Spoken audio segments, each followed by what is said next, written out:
Hi, I'm Jay Farner, CEO of Quicken Loans. 30% of Americans who are planning home improvements of $5,000 or more will pay for those renovations with a high-interest credit card. That may not be a great idea. A better idea may be to take cash out of your home with a Quicken Loans 30-year fixed-rate mortgage. The rate today on our 30-year fixed-rate mortgage is 4.375%. APR 4.65%. Call us today at 800-QUICKEN or go to rocketmortgage.com. Rates subject to change. Pay 2.13% fee to receive this discounted rate. Call for cost information and conditions. Equal housing lender. License in all 50 states. NMLS number 3030.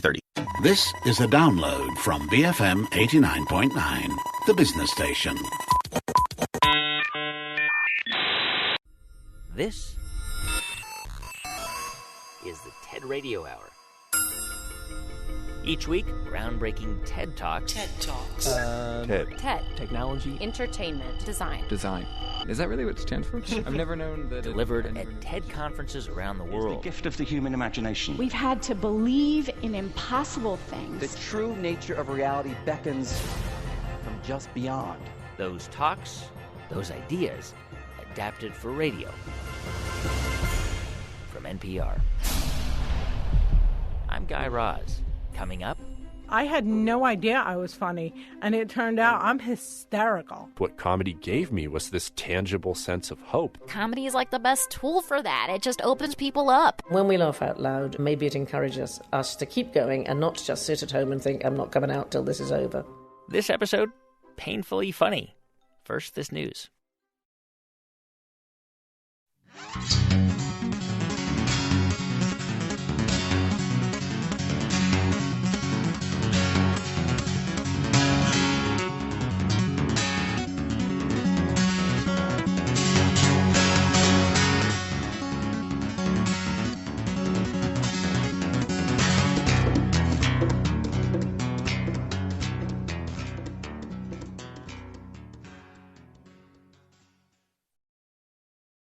It's the TED Radio Hour from NPR.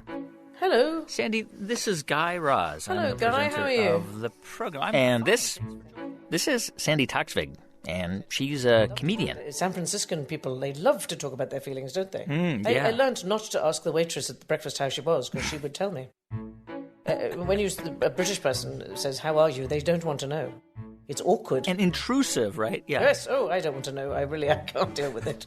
So. Sandy's been a fixture on TV and radio in the UK for more than 20 years, starting with a British children's series in the 80s called Number 73. If you see a letter Z or A, B, C, D, E, F, G. Sandy was also a regular on all kinds of comedy shows like Call My Bluff, Mock the Week, and Whose Line Is It Anyway? You've got a little bird on your shoulder. These days, Sandy's the host of a BBC show called QI. Well, QI stands for quite interesting, and it's full of information that you go, really? I didn't know that. Here are some new names for things, but can you tell me what any of them are? El Desco is having your lunch. Having your lunch at your desk. A belfie. I can't remember what a belfie is. It's belfie is where you take a selfie, but you have a bell. No, it is a selfie, but what of? What part of you is a belfie? Oh, my God. Yes. Okay, so that's what Sandy does in front of the camera, but off-screen, she's had a slightly more serious role as a political activist. And it all started with something that happened back in 1994 when Sandy came out publicly. And there wasn't a single out gay woman in British public life. I was already on television then and on the radio and so on. And I just thought, this is not right. I have nothing to be ashamed of. But it turned out a lot of other people didn't feel the same way. Because remember, this was in the early 1990s. Sandy picks up the story from the TED stage. Everybody has inside themselves what I call an activation button, okay? It's the button that gets pressed when you think, I must do something about this. Now, it gets pressed for all sorts of reasons. So I was born gay, okay? I've always known. I don't think my family were the least bit surprised. So my activation button was pressed when I had my kids born to my then partner. So I decided to come out. Everybody warned me that I would never work again, but I decided it was absolutely worth the risk. Well, it was hell. In Britain, we have a particularly vicious section of the right-wing press, and they went nuts. And their hatred stirred up the less stable elements of society, and we got death threats, enough death threats that I had to take the kids into hiding, and we had to have police protection. And I promise you there were many moments in the still of the night when I was terrified by what I had done. But Sandy found that even in those moments of darkness, sometimes the way that she found the light was to just laugh about it. When we laugh out loud and we realise that there are others who think the same as us, then we feel better, and maybe it encourages us to keep going and not just sit at home and lock the door and think, I'm not coming out till this is over. On the show today, painfully funny. Ideas about why humor is often the most powerful tool we have in dealing with pain, crisis, and the general chaos that life throws our way. For Sandy Toksvig, humor was just sort of a way to make sense of things. Well, there was a really long period of time when, if the newspapers ever referred to me, even if I was talking about, I don't know, cake making, they would put lesbian Sandy Toksvig, and I thought, wow, I don't really see how that's relevant, but okay.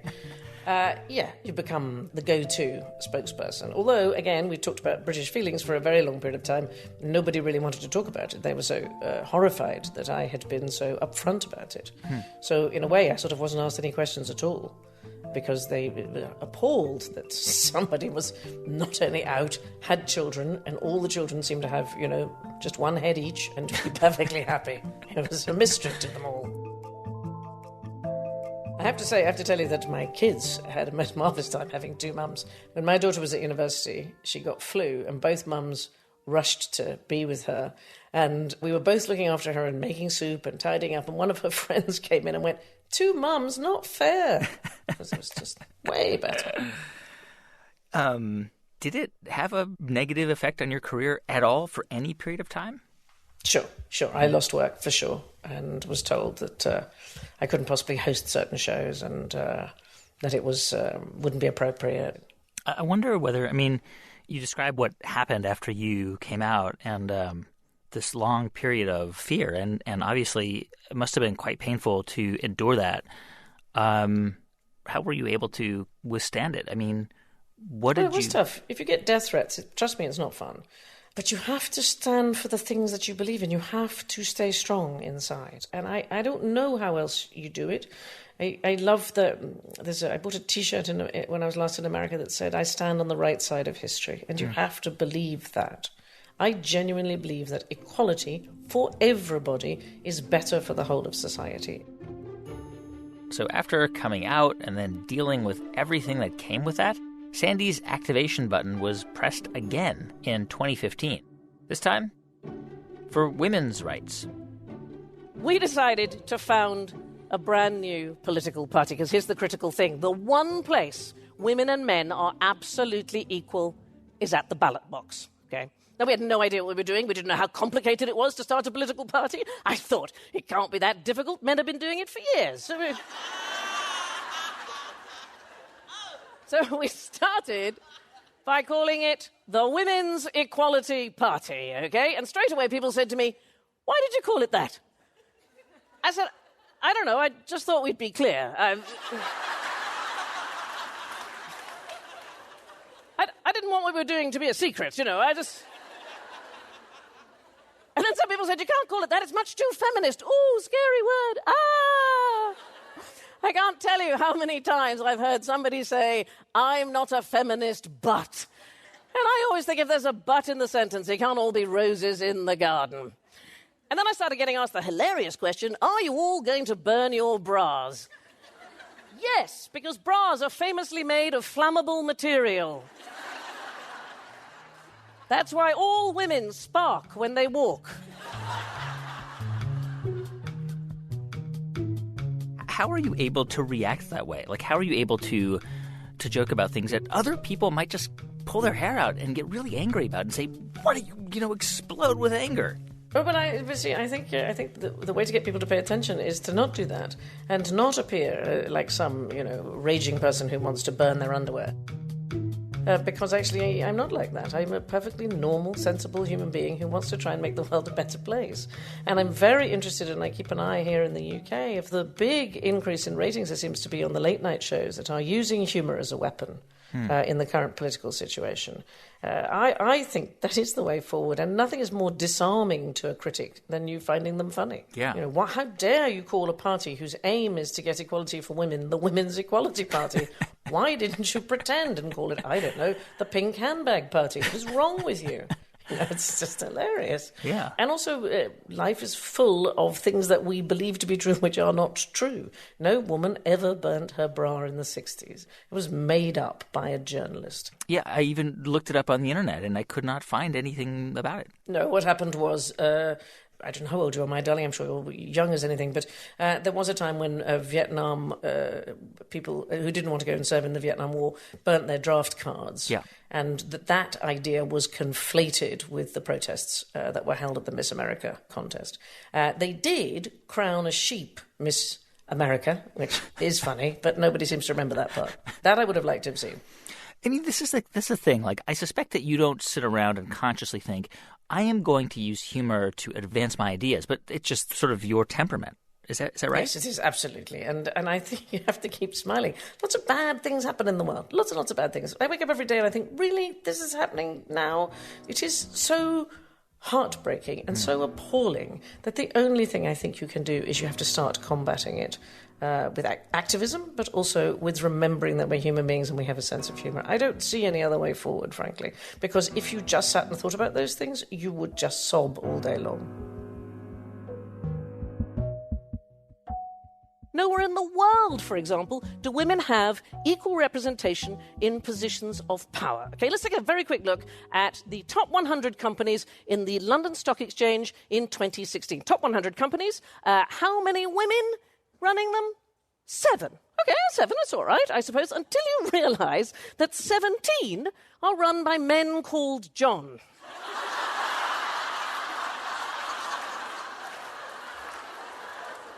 There are more men called John running FTSE 100 companies than there are women. There are 14 run by men called Dave. Now, I'm sure Dave and John doing a bang-up job. Okay. Why does it matter? Well, it's that pesky business of the gender pay gap, okay? Nowhere in the world do women earn the same as men. And that is never going to change unless we have more women at the top in the boardroom. With plenty of laws, the Equal Pay Act in Britain was passed in 1975. Nevertheless, there are still many, many women who from early November until the end of the year, by comparison to their male colleagues, are effectively working for free. In fact, the World Economic Forum estimates that women will finally get equal pay in 2133! Yay! I mean, all the examples that you give in your talk, like more companies are run by Daves or Johns than there are women who run companies. I mean, it would be funnier if it wasn't so depressing. I know. But I'm just trying to point it out. Life is has its many amusing sides to it. I have to say, Mr. Trump, bless him, has been a boon, frankly, a boon to satirists the world over. So you could be depressed, or you could just also find the funny side. So it makes me smile. I have to say, when I say something and I can see people go, oh, they get really enriched by it. It just makes me laugh more. The Greek drama masks were tragedy and comedy, and they stood side by side. And the Greeks knew that, and we should know that in the midst of despair, that we are still human, and a sense of humour and a good laugh is one of the things that makes us so human. Laughter brings you together. I think that's one of them. I was in the theatre last night, and I heard 700 people all laughing together, and I thought, we don't even know each other, but we've been brought together by that wonderful noise. So you just got to keep going for it. Comedian Sandy Toksvig, she hosts the show QI on the BBC, and she's going to co-host the next season of The Great British Bake Off later this year. You can hear her full talk at TED.com. On the show today, Painfully Funny. I'm Guy Raz, and you're listening to the TED Radio Hour from NPR.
It's the TED Radio Hour from NPR. I'm Guy Raz.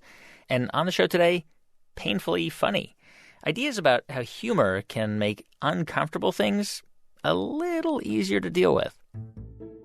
I don't like doing radio ever. Why? Unless I'm totally in control. Really? Because I have a face for TV, not radio. That's true. This is Maysoon Zayed. She's a stand-up comedian. And I'm slurry and everyone thinks I'm drunk. Now, the reason why Maysoon is a little self-conscious about doing radio is because of a disability she has, which in her stand-up routine, she tackles head-on. Here she is on the TED stage. My name is Maysoon Zayed, and I am not drunk, but the doctor who delivered me was. He cut my mom 6 different times in 6 different directions, suffocating poor little me in the process. As a result, I have cerebral palsy, which means I shake all the time. Look. It's exhausting. I'm like Shakira meets Muhammad Ali. CP is not genetic. It's not a birth defect. You can't catch it. No one put a curse on my mother's uterus, and I didn't get it because my parents are first cousins, which they are. It only happens from accidents, like what happened to me on my birthday. Now, I must warn you, I'm not inspirational. And I don't want anyone in this room to feel bad for me, because at some point in your life, you have dreamt of being disabled. Come on a journey with me. It's Christmas Eve. You're at the mall. You're driving around in circles looking for parking. And what do you see? 16 empty handicap spaces. And you're like, God, can't I just be a little disabled? Also, I gotta tell you, I got 99 problems and palsy is just one. If there was an oppression Olympics, I would win the gold medal. I'm Palestinian, Muslim, I'm female, I'm disabled, and I live in New Jersey.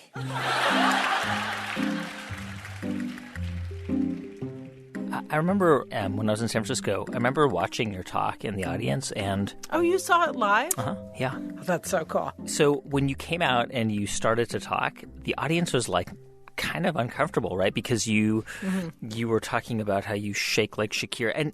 But within just a few seconds, you were able to disarm that entire, massive room full of people by just kind of putting people at ease, which is this something you do consciously, or are you aware that initially... It's something that I do naturally because I've been a stand-up comedian for 15 years. And when I started doing stand-up comedy, I was doing New York City clubs, like the middle of the night, just like begging to get 5 minutes of stage time.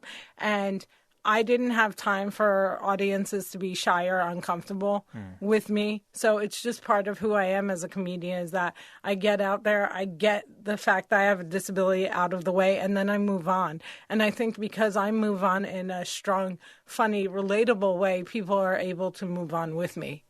Yeah, because I think for most people, like the idea of making fun of a disability it's uncomfortable. Like we're not used to that. Do you think so? Because, disability has been mocked mercilessly throughout stand-up comedy, on characters on television. Disability is made fun of all the time. I think what they're not used to seeing is someone with a disability who's proud, unashamed, and talking about it in a way that they've never heard before. But we have been mocked because, even someone like me who managed to, get all the way through high school without ever being mocked or bullied, when I became a performer, it became pretty commonplace for people to do that to me. A lot of people with CP don't walk, but my parents didn't believe in can't. My father's mantra was, you can do it. Yes, you can. So, if my 3 older sisters were mopping, I was mopping. If my 3 older sisters went to public school, my parents would sue the school system and guarantee that I went too. And if we didn't all get A's, we all got my mother's slipper. My father taught me how I walk when I was 5 years old by placing my heels on his feet and just walking. Another tactic that he used is he would dangle a dollar bill in front of me and have me chase it. My inner stripper was very strong, and by the first day of kindergarten, I was walking like a champ who had been punched one too many times.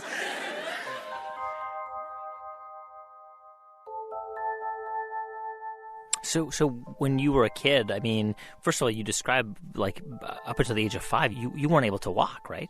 I was able to walk at 5. I had to be able to walk in order to be mainstreamed into public school.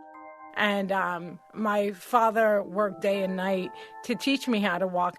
And I think what's so amazing about this is the fact that he was told that I would never walk. And he decided that he was going to try. When did you realize that you were funny? So my dream in life was to be on General Hospital. I didn't know that I was funny. I went to college for drama, and then I came back to New York City, started auditioning, realized no one was hiring me, and I had a conversation with an amazing acting coach, and she said to me, "Why don't you do a one-woman show? That way you can stand out." And I started looking at things like that. And who did I see? I saw Whoopi Goldberg. And when I saw what Whoopi Goldberg did and saw like how she used comedy, I was like, wait a minute. When I look at my TV, the people who look like me are all comedians. Richard Pryor, Ellen, Rosie O'Donnell. Those were the people who were not typically beautiful, possibly had disability, had different races like Margaret Cho. And I felt like comedy was how I could break through the fact that I was an other and still get on TV. And so I signed up for a comedy class, and it worked out because I had no idea I was funny, and it turned out I'm hysterical. It's interesting because, like, all these comedians that you mentioned, I mean, they dealt with their demons, right, or their challenges through humor, right? Mm-hmm. And do you see yourself doing that in your comedy in the same way? I mean, do you see yourself as almost like kind of an advocate for people with disabilities or for Arabs and Muslims as well? I've never tried to be an activist or an advocate. I was telling my own story, and just by telling my own story, I was controversial. I was telling people things they didn't know. And this started post 9/11 in New York City. My friend and I founded the New York Arab American Comedy Festival to counter the negative images of Arabs in media. And we always made sure that the comedy came first. So we weren't a bunch of Arabs trying to be funny. We were a bunch of comedians who just happened to be of Arab heritage. And, sometimes I just want to talk about Beyonce. I named my cat Beyonce, and people are like, talk about Gaza, talk about cerebral palsy, talk about, and I'm like, but I really just want to talk about Beyonce the cat. So it gets exhausting having to constantly battle, but I feel like more than ever in my life, it's important now that I do battle, because having grown up with, 1 foot in Jersey and 1 foot in the Middle East, I'm really worried about where we are right now in this country. And when I did the TED Talk, I didn't know how important it was to say I'm Muslim in front of everyone. I really thought it was the disability that was going to be the thing that I was championing. Growing up, there were only 6 Arabs in my town, and they were all my family. Now there are 20 Arabs in town, and they are still all my family. I don't think anyone even noticed we weren't Italian. This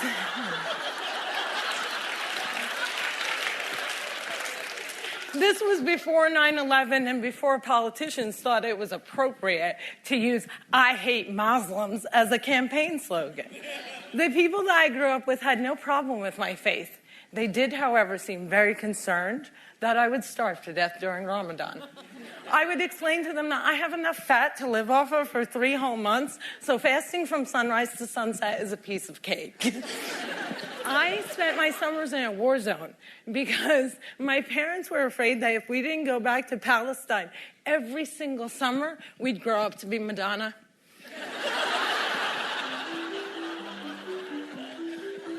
summer vacations often consisted of my father trying to heal me. So I drank deer's milk. I had hot cups on my back. I was dunked in the Dead Sea. And I remember the water burning my eyes and thinking, it's working, it's working. Do you think ultimately that comedy can change people's minds? I think it already has. Huh. We've seen for generations comedy taking the risks that no one else would, whether it was Will and Grace mainstreaming the LGBT community on primetime television or, Blackish right now. I think comedy is the easiest, most relatable way to tell people things they don't want to hear. Earlier you were saying that you didn't set out to be an activist or an advocate, but I mean, you sometimes end up changing people's minds, right? Right. So, I've never been okay, if I'm going to talk about Palestine, Israel, and how people deserve equality regardless of faith, I have to use comedy because otherwise people are going to get defensive. It's more I'm going to tell that joke about when I was strip searched. And I'm not really thinking about, this is the best way to deliver this message. I'm thinking about, this is a really funny story. I'm totally going to get them to laugh. And then it's usually not till after the show where I'm like...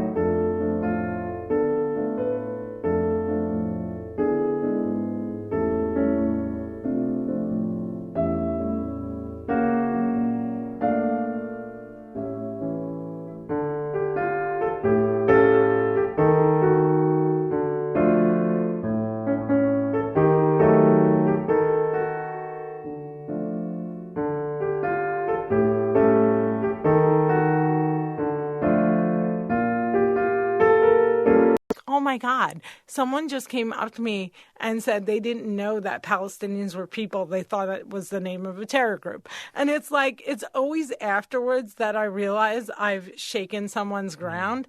It's never my intention to go out and do that. My only intention is make them laugh, get on General Hospital, win an Emmy. That's Maysoon Zayed. You can hear her full talk at TED.com.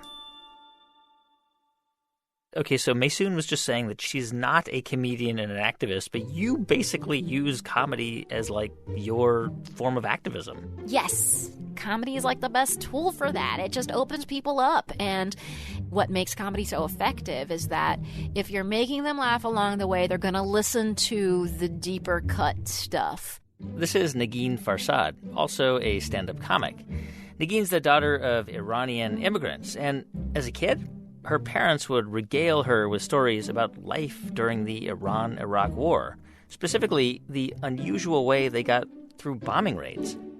And they talked about how they would go into the basement and how they would turn on the candles and how they would block out all the windows. And they would be like, oh, and then we would play cards and we would play charades and then we would tell stories. And then we'd hear a bomb and then we'd worry that it was our neighbor, And then we would play another game, And so I think the human capacity, the way humans get through these really terrible times is by flipping the script on themselves. Yeah. It kind of lets you take the story back into your own hands. Negin's own turn at flipping the script happened when she was in college, right after September 11th and the start of a wave of Islamophobia. And it started becoming clearer and clearer that Islamophobia is one of those things that's not going away. I kept thinking we'll hate Muslims for a few months and then we'll stop. I just thought there was going to be some reasonable trajectory. And then it kind of never stopped, and I felt like I could, I had a voice, and that my voice as an Iranian American Muslim was not something that the average American has already heard. And so Negin decided that the best way to disarm the haters was to make them laugh. And that's been the goal, is just, if you have never had a Muslim friend, maybe my stupid face can be your Muslim friend. Negin does this through what she calls social justice comedy. And how it works? Well, here's Negin's explanation from the TED stage. Now, the American population can be broken up into three main categories. There's mostly wonderful people, haters, and Florida. Now, the most troubling category here are the haters. As a social justice comedian, it's my goal to convert these haters because they hate a lot of things which lead to negative outcomes, like racism, violence, and Ted Nugent. The point is, we have to reckon with the haters, but there's variance within this group, and it's not efficient to go after all of them, right? So what I've done is I've created a highly scientific taxonomy of haters. I basically took all of the haters, I put them in a petri dish like a scientist, and this is what I found. First off, we have the trolls. They're the people who have quit their jobs so that they can post on YouTube videos all day long. There's also the drive-by haters. Now, these people will be at a stoplight, they'll wait for the light to turn green, and when it does, they yell, "Go back to your own country." But the group I'm most interested in is the swing hater. They just can't decide because they don't have enough information, and this is the group I like to target with social justice comedy. Because, first off, it makes you laugh, right? And when you're laughing, you enter into a state of openness, and in that moment of openness, a good social justice comedian can stick in a whole bunch of information, and if they're really skilled, a rectal exam. Now, here are some ground rules for social justice comedy. First off, it's not partisan, okay? This isn't political comedy. This is about justice, and no one is against justice. 2, it's inviting and warm. It makes you feel like you're sitting inside of a burrito. 3, it's funny but sneaky, like you could be hearing an interesting treatise on income inequality that's encased in a really sophisticated poop joke, right? Okay, so you wanted to do something about Islamophobia, and you wanted to look for the swing haters? Yeah, so me and another comedian, Dino Bidala, decided to round up like a bunch of Muslim American comedians, as per usual, and take them around the country, you know what I mean, to places like Alabama and Tennessee and Mississippi and Arizona, you know what I mean, just like places where you are accustomed to seeing like a bunch of friendly Muslims. And so we would do these street actions. We would set up like an Ask a Muslim booth in the middle of a town square. No? You have any questions? You have any questions about Islam? Not to join, just about us. We're not trying to get you to join. We plied them with pastries so that they could feel like, hey, someone who's going to give me pastries doesn't have it out for me. Yeah, what would people get tasked? Oh, my gosh. They could ask literally anything. Why do some Muslim women look like you? All right. And some Muslim women, you can't tell who they are. Okay. They could rob a bank and you couldn't identify. You wouldn't be able to identify. That's a really good question. You know, so we got questions like that all over the country, because I don't wear the hijab and I don't, cover. So, so like people could ask those questions. I don't understand. Well, you're dressed like an American. Yeah. I am an American. Okay. Yeah. I'm Another question that was frequent was, why don't Muslims denounce terrorism? Tell me why I haven't seen Muslims who are not extremists criticizing the Muslims who are... We got that everywhere, and I continue to get that on my travels all over the country. Why don't Muslims denounce terrorism? So there's like a huge PR misstep that happened where Americans think that Muslims don't denounce terrorism. I don't know how this happened because literally every Muslim I know does denounce terrorism. So I'm like, did we not tweet it enough? Like, how did this happen? When we come back, Negin Farsad explains why it's important in social justice comedy to keep it delightful. On the show today, Painfully Funny. I'm Guy Raz, and you're listening to the TED Radio Hour from NPR.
It's the TED Radio Hour from NPR. I'm Guy Raz. And on the show today, painfully funny. Ideas about humor and how it helps us deal with the chaos of life. So we're just hearing from comedian Negin Farsad, and she and a group of Muslim comedians traveled around the country doing what they call social justice comedy. And they were trying to open up the conversation about Islamophobia, which at times required a little patience. Yeah, I think one of the hallmarks of social justice comedy, as I call it, is that you remain delightful. And I get angry, behind the scenes. But when I'm in the middle of a situation, I got to keep it delightful because you're going to attract more bees with honey. I mean, it's a cliche, but it's true. Yeah.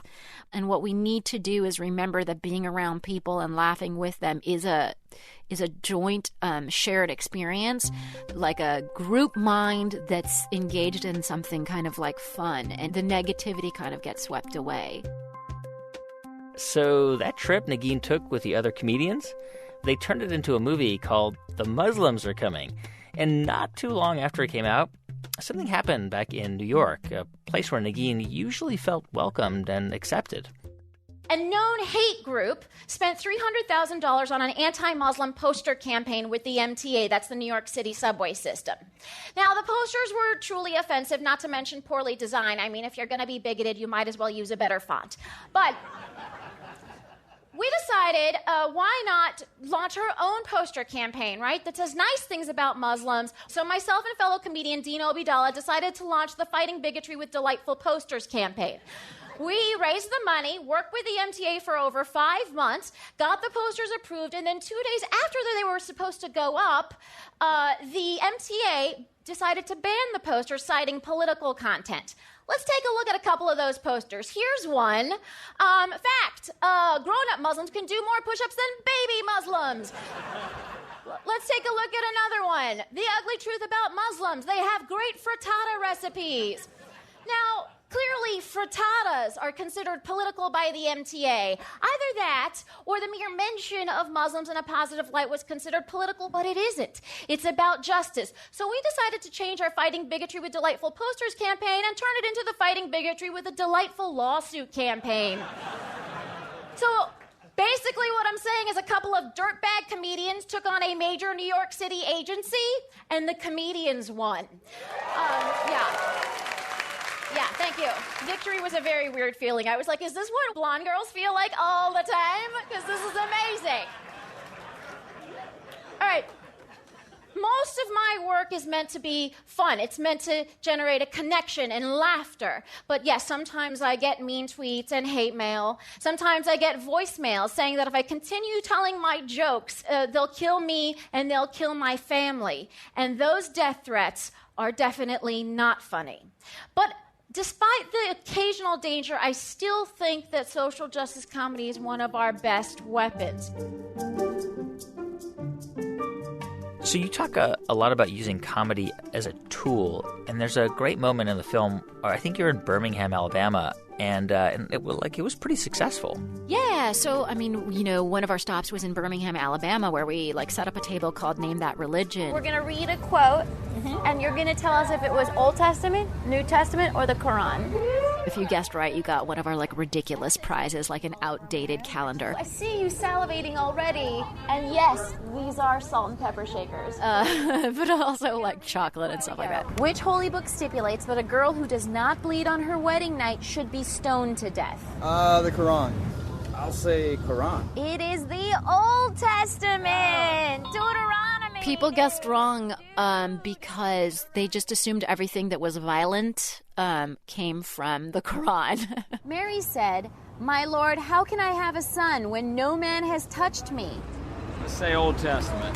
Dude, it's the Quran! And so we just were trying to make the point that all of these texts have crazy stuff in them. So why would we hold Islam to a separate standard? And were people surprised when they when they found out what the truth was? Yeah. People were really surprised, and you could see them having that moment of oh my God. There's not a whole lot of difference between the three in some cases. That That's incredible that you actually saw the wheels churning, like people changing their minds even just slightly.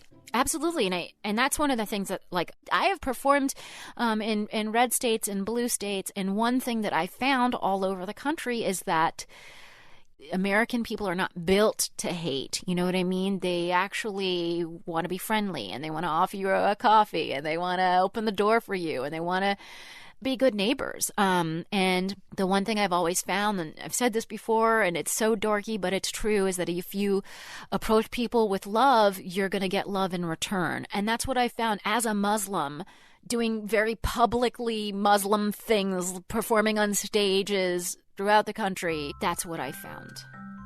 The way I like to look at it is you get one person to laugh and a couple people laugh, and then over a lifetime you might get like 1 million people chuckling, and those chuckles add up to some measure of a popular shift in perception.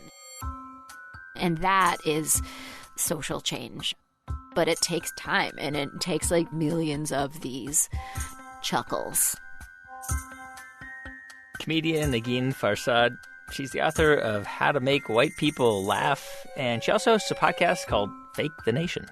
You can find her full talk at TED.com. On the show today, Painfully Funny. Ideas about how humor can help us cope with things that, on their face, aren't very funny. This is my first time in Massachusetts. Can you believe that? This is Kevin Reel, as you guessed it, a writer and a stand-up comedian. I like how we have a few reserved seats that aren't taken. That's also... It doesn't exactly make sense, but that's okay. We can do that. She's got a blanket. She's ready for a cambo. That's pretty cool. I'm not sure how this event was marketed. So obviously being funny is what Kevin does for a living, but being funny is also a way he deals with life. Humor, I think, is either kind of like an invitation or a shield. Like, you can use humor to keep people on the outside of your life, and that's what I did as a young person when I was really struggling. I never wanted anyone to see what was going on, and so my defense mechanism was humor. But I also think that humor can be this invitation into ideas and thoughts and stories that might otherwise be too uncomfortable and heavy because there's no sort of redemptive narrative within them. For Kevin, humor was a way to deal with his depression. But at least in the beginning, it was more of a shield than an invitation. When I was 13 years old, my best friend at the time, named Jordan McGregor, passed away in a car accident. And it was an experience that really radically changed my life. And when he died, it just ripped everything out of me and felt like I was shattered in just a million different pieces. I mean, it's a kind of grief that to this day I kind of really struggle to put accurate words and language around it because it was just so overwhelming. But that was my first experience with this really intense feeling of grief and loss and depression. And then from 13 to 17, I kind of fluctuated in and out of these, what I might call seasons of depression, where it just felt like it would come in waves. And, you know, for a month, 2, 3 months, I would be in this really dark, hopeless place. But I was fighting that secretly in a lot of ways. I didn't want people to see that, and I didn't think it was okay to talk about it. And so that became this extra weight of, you know, shame and embarrassment and guilt. Here's how Kevin Briel tells his story on the TED stage. And if you couldn't already tell, this story is going to sound pretty different from the other ones you've heard on the show. For a long time in my life, I felt like I've been living 2 different lives. There's the life that everyone sees, and then there's the life that only I see. And in the life that everyone sees, who I am is a friend, a son, a brother, a stand-up comedian, and a teenager. In the life that only I see, who I am, who I really am, is someone who struggles intensely with depression. I have for the last 6 years of my life, and I continue to every day. You feel like you're wearing this mask every day, and you're sort of trying to maybe play this character or something of what you think normal looks like. Yeah. And so for me, my approach to it was I use my humor and my sort of personality to really take the first step in seeming normal. Like my idea, I guess, of what normal was at that time. I'm not even sure there is such a thing now, but at the time I was pretty convinced that there was a certain way to act. And so I was super outgoing, easy to talk to, someone who was really, inclined to make jokes. And it was really just this continual way of almost saying to myself, I'm okay. I'm all right, and it was almost this way of trying to convince myself that things weren't as desperate as they really were. And then I would go into my room late at night and I would have thoughts of, ending my life. So I sat there that night beside a bottle of pills with a pen and paper in my hand, and I thought about taking my own life, and I came this close to doing it. And I didn't. So that makes me one of the lucky ones, one of the people who gets to step out on the ledge and look down but not jump. One of the lucky ones who survives. Well, I survived, and that just leaves me with my story. And my story is this. In 4 simple words, I suffer from depression. Unfortunately, we live in a world where if you break your arm, everyone runs over to sign your cast. But if you tell people you're depressed, everyone runs the other way. That's the stigma. Meantime, as you were experiencing some of this, you were trying to launch your career as a stand-up comic, right? Yeah, in the absolute mecca of show business in Victoria, BC, Canada. Yeah. Totally. So while struggling with crippling depression, you were trying to be funny to people in comedy houses. Oh, gosh. Yeah, I know. It's just so cliche in so many ways. But yeah. Yeah, no, exactly. Look, I think this is part of it too, right? Is there's this big idea that kind of says, everyone who does comedy or anyone who's a comedian is this sort of sad clown. And, they have all these issues. And, and sometimes I do feel a little bit stereotypical kind of living into that idea. But for me, you just got to think about it this way, which is that when I was really recovering during that time, my constant sense of feeling better was watching comedy. I was obsessed. Are you comfortable joking about depression and mental illness, or is there do you draw a line at it? It's difficult because I would never want to make a joke that would seem as though it's demeaning those experiences. But one of the most interesting things is we kind of put up these walls in our mind around certain topics, right? And we go, we can't laugh at that. That's not funny. And when you're saying that, what are you really saying? That's too serious to laugh at. That's too important to laugh at. And I really thought about that question for a long time and then realized, but that's one of the best ways into these conversations. We all know what it is to hurt. We all know what it is to have pain in our heart, and we all know how important it is to heal. But right now, depression is society's deep cut that we're content to put a Band-Aid over and pretend it's not there. Well, it is there. It is there, and you know what? It's okay. Depression is okay. If you're going through it, know that you're okay, and know that you're sick. You're not weak, and it's an issue, not an identity, because when you get past the fear and the ridicule and the judgment and the stigma of others, you can see depression for what it really is. And that's just a part of life. Yeah, it's almost like that pain is a source of material. It's like you have to have that pain to have something to be funny about. Yeah, and I think, and my perspective on that would be not even just to have something to be funny about, to know why it even matters to be funny. To look at it past just, oh, that's, a good laugh, and to see what that really means to someone on a spiritual or emotional level. And I think that we live in this world now that is so serious in so many ways, and we're so plugged into our technology, and we're so plugged into these external realities that feel like they're constantly kind of knocking on the door of our mind and just begging for our attention. And to laugh is to find yourself back in the moment. To laugh is to be free in so many ways. And so for myself, that's just something that I think about all the time, and I try and bring into my work. Is just, that's what I'm really here to do. If I'm here to serve someone, that's the way I'm serving them, and that's what means the most to me. I had this moment when I was 17 years old, and I can remember this so clearly, where I was really asking myself this question of, am I going to pursue this? Is this going to be the path that I follow? And I one day thought, I went, what's the definition of laughter? I don't even know. And I went and I looked it up in the dictionary, and it said the definition of laughter is the tangible evidence of hope. And to me, that changed my whole life, because I just went, yes, that's what comedy gave me, was this tangible sense of hope, this not just an escape from my problems, but this completely different reality in which I would be so overwhelmed with the present moment and with laughter that I couldn't even remember what this struggle that I was experiencing on the day-to-day was. And that changed everything for me.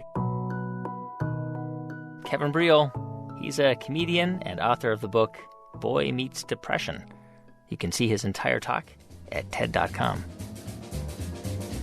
When you're smiling, when you're smiling, when you're smiling, when you're smiling, and the whole world smiles with you. And when you're laughing, oh, you're laughing, when the sun comes shining through. Hey, thanks for listening to our show, Painfully Funny, this week. If you want to find out more about who was on it, go to ted.npr.org. To see hundreds more TED Talks, check out TED.com or the TED app. Our production staff at NPR includes Jeff Rogers, Brent Bachman, Sanaz Meshkinpour, Janae West, Rund Abdel Fattah, Rachel Faulkner, and Neva Grant, with help from Daniel Shukin. Our intern is Thomas Liu. Our partners at TED are Chris Anderson, Kelly Stetzel, Anna Phelan, and Janet Lee. If you want to let us know what you think about the show, you can write us at tedradio@npr.org. You can also follow us on Twitter. It's at TEDRadioHour. Please subscribe to our podcast via iTunes or however you get your podcast. And while you're there, please do write us a review. I'm Guy Raz, and you've been listening to Ideas Worth Spreading right here on the TED Radio Hour from NPR. When you're laughing, you bring on the joy. Bring on the joy. Be happy. Be happy. You gotta groove, my boy. You gotta groove, my boy. When you're smiling, keep on smiling. Keep on smiling. And the whole world smiles with you. Thank you for listening to this podcast. To find more great interviews, go to bfm.my or find us on iTunes. BFM 89.9, the business station. Hi, I'm Jay Farner, CEO of Quicken Loans. 30% of Americans who are planning home improvements of $5,000 or more will pay for those renovations with a high-interest credit card. That may not be a great idea. A better idea may be to take cash out of your home with a Quicken Loans 30-year fixed-rate mortgage. The rate today on our 30-year fixed-rate mortgage is 4.375%. APR 4.65%. Call us today at 800-QUICKEN or go to rocketmortgage.com. Rate subject to change. Pay 2.13% fee to receive this discounted rate. Call for cost information and conditions. Equal housing lender. License in all 50 states. NMLS number 3030.